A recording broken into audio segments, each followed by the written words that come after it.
Oye, tuvimos 40 visitas. 40 visitas más de las que esperábamos. Comenzamos.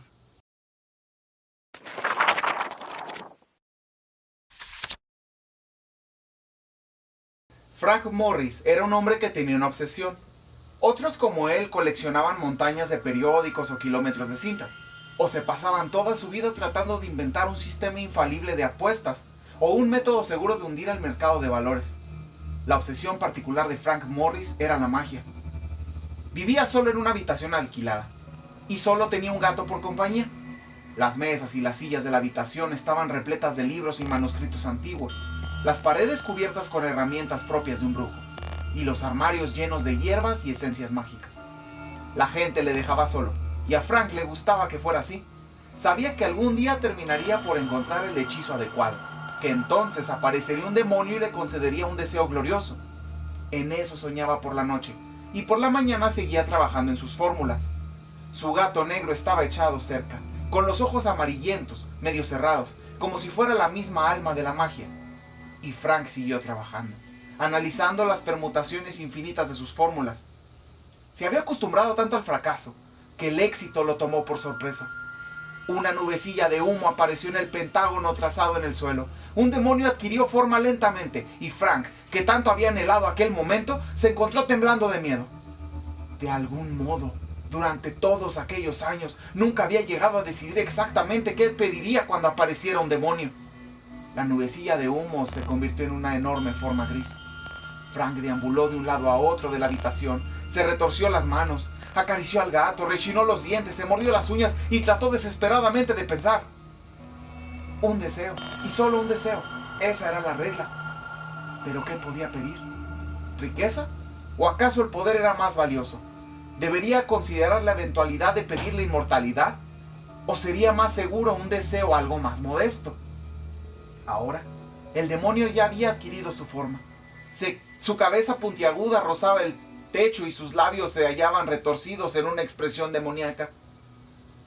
¿Cuál es tu deseo?, preguntó el demonio, con un tono de voz tan fuerte que tanto Frank como el gato retrocedieron. Pero después de 20 años de esfuerzos, Frank quería pedir el mejor deseo posible. Volvió a pensar en las diversas ventajas que le ofrecían el poder o la riqueza o la inmortalidad. Y entonces, cuando estaba a punto de decidirse, vio que el demonio le miraba con una sonrisa burlona. Es algo irregular, dijo el demonio, pero creo que cumple con las condiciones. Frank no supo sobre qué estaba hablando el demonio. Entonces se sintió invadido por una oleada de vértigo y la habitación se oscureció. Cuando recobró la visión, Frank vio que el demonio se había marchado. Una ocasión perdida, pensó. El demonio había desaparecido y todo seguía como antes. Bueno, no exactamente igual, porque Frank notó que sus orejas se habían alargado y que su nariz se había agrandado aún mucho más. Tenía un pelo grisáceo en lugar de piel y le habían salido un rabo. Aquel demonio traicionero le había convertido en una bestia. Entonces, Frank escuchó un ruido tras de él y se dio cuenta de lo ocurrido. Echó a correr con la velocidad que solo da la desesperación, alrededor de una habitación que ahora se cernía enorme sobre él. Y un solo golpe cayó sobre él, y vio un rostro con bigotes y unos dientes gigantescos listos para morder. Y Frank supo entonces que sus dudas habían provocado su ruina. Ahora, le resultaba horriblemente evidente que su gato había tenido un deseo antes que él. Un deseo que el demonio había aceptado. Y, del modo más natural, su gato había deseado cazar un ratón. Ese cuento está muy chido. O sea, no me lo vas a. No me lo vas a poder negar. Este cuento, involucra, ¿no?, esta parte mágica y de la cual es sorprendente. Incluso hasta si queremos verlo como una fábula, ¿no? De cómo las dudas de Frank fueron los que hicieron que perdiera, que se adelantara una criatura que él no estaba contemplando que pudiera pedir un deseo.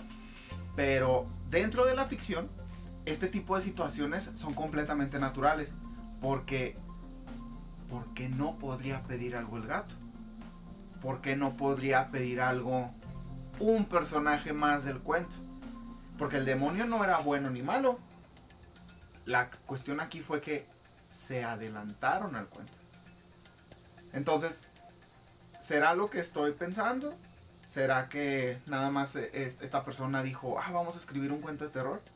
¿Será que sí, porque sí es un cuento de terror?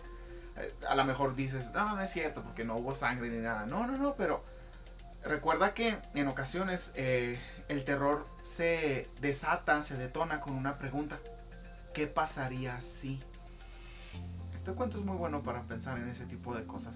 Entonces, te invito a que escribas en los comentarios si tienes alguna opinión, si piensas que lo que dije está fuera de contexto, y hagamos una comunidad interesante. Creo que algunos ya lo saben.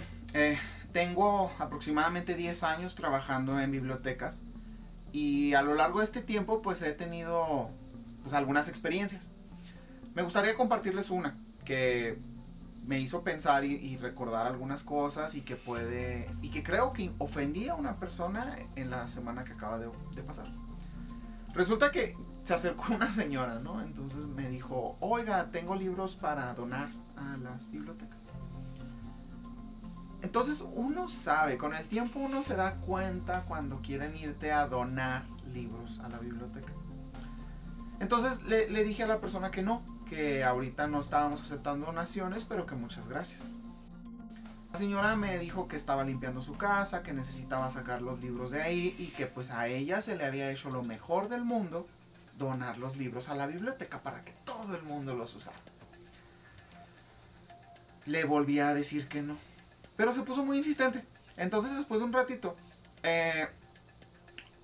pues le dije que sí, que estaba bien, que se los iba a aceptar, pero que no iban a entrar a la biblioteca, que los iba a dejar ahí en una jardinerita enfrente de la entrada, y que si alguien de la gente que pasara se los quiere llevar, pues que se los llevara.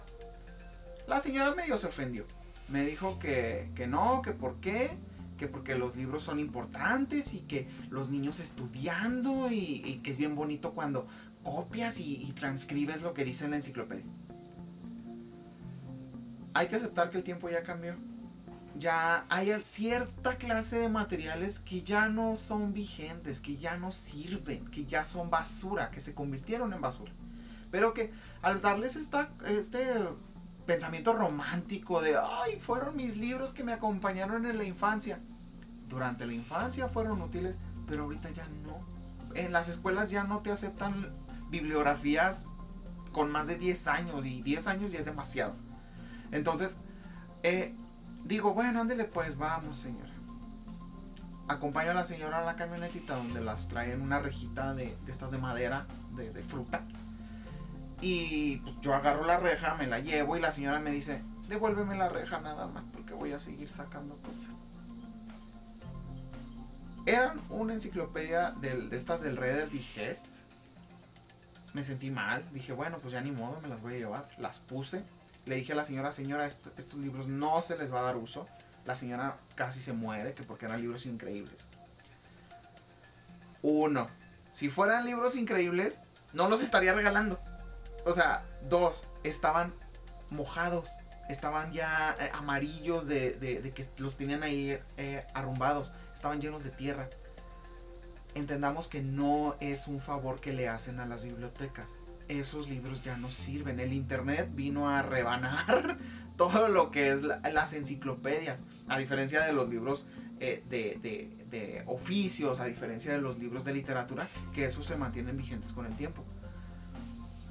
No le hacemos el feo a esos libros, pero hay que darles el lugar que tienen. Hay que cuidar los libros que merecen ser cuidados. Hay que deshacernos de los libros que tienen que ser deshechos. En videos posteriores platicaremos un poquito sobre cuáles libros físicamente pueden dañar los libros que tenemos ya en un librero, y cómo poder prolongar la vida de estos. Entonces, si hay alguna clase de reflexión, si es que la hay, es eso. Aprendamos a desprendernos de cosas que ya son basura, que ya no sirven, para darle espacio a cosas que se puedan mantener a lo largo del tiempo. Como opinión que nadie me pidió, pero de todos modos voy a dar, es sobre este. Sigo leyéndolo, no le he avanzado mucho, la verdad, me falta un tercio. Ah, si te gustaron los Juegos del Hambre y necesitas más después de Sin Sajo, pues llégale. Esto es puro fanservice. Snow está presente. Y no es un spoiler, aquí viene atrás. Entonces pues, tú sabes si le llegas a esto. Hay algunos libros que son muy buenos. Hay algunos libros que te hacen replantear algunas cosas que crees, te hacen reflexionar sobre otras. Para mí este es uno de ellos, es de José Saramago, es Caín. Este libro nos platica sobre una reinterpretación de lo que pudo haber sucedido con Caín, este personaje bíblico que aparece, que es el que asesina a su hermano Abel. En esta historia, Saramago hace que Caín siga su historia y conozca y se involucre con otros personajes del Antiguo Testamento. De alguna forma Caín interactúa con Abraham, interactúa con Sansón, interactúa con Lilith y da una nueva perspectiva de lo que significa un ser superior, un dios. Sí es una lectura sencilla, es poco. De los trabajos de Saramago, pues ciertamente es un libro corto. Es muy simple de seguirle el ritmo. Pero si tienes algunas ideas arraigadas, sí te puede ocasionar un poquito de conflicto. Y tal vez hasta quieras dejarlo. Pero te invito a que lo leas. O sea, realmente cuando de pronto la gente me dice, ay, leí un libro muy agresivo en contra de la religión. No, sí, lee Caín. O sea, si quieres saber lo que es blasfemia de una manera correcta, este es el libro que tienes que leer. Es una experiencia increíble. Y de hecho, me encanta en la contraportada la frase que dice, ¿qué diablo de Dios es este que, para enaltecer a Abel, desprecia a Caín? Ay, ¿ahora para qué me estarán hablando? Hola, yo soy Atlas. Me mandaron preguntar que para qué eran importantes las fábulas. Y resulta que hay una historia bien increíble con eso. ¡Ah! Una historia. Qué increíble que todo se transmite de forma oral. Bueno, total. Antes, la gente para educar a la demás gente, a las gentitas, a los hijitos, pues antes, en la escuela, en lugar de ser así escuela normal, les enseñaban con historias. Pero había un riesgo. Si ofendías al patrón, pues te mataban. ¡Ah! Entonces, la gente, ¿cómo le hizo para que eso no pasara? Muy fácil. Comenzó a educar con historias en las que los protagonistas eran animales. ¿Qué? ¿Que por qué animales? Pues porque así no nos ofendemos. Aprendemos de la historia haciendo como proyección. Así nos reímos de ellos. ¡Ah! ¡Qué liebre tan mensa! ¿Cómo se le pudo haber quedado dormida para que la tortuga le ganara? Pero así, de esa manera, uno aprende de las moralejas y no te ofendes. Porque al final no están hablando de ti. Están hablando de un animal, de algo que no existe. Pero el conocimiento de esa forma se transmite. ¡Ah! Y esa es una de las historias por las que dicen que las fábulas son importantes. Oye, ¿sí te diste cuenta que yo soy más divertido que tú y... ¡Ah! A ver si no se enoja. Al rato van a querer que yo aparezca más que él. Bueno, nos vemos en la próxima. Bueno, eso fue todo por hoy. Y recuerden que leer nos hace libres.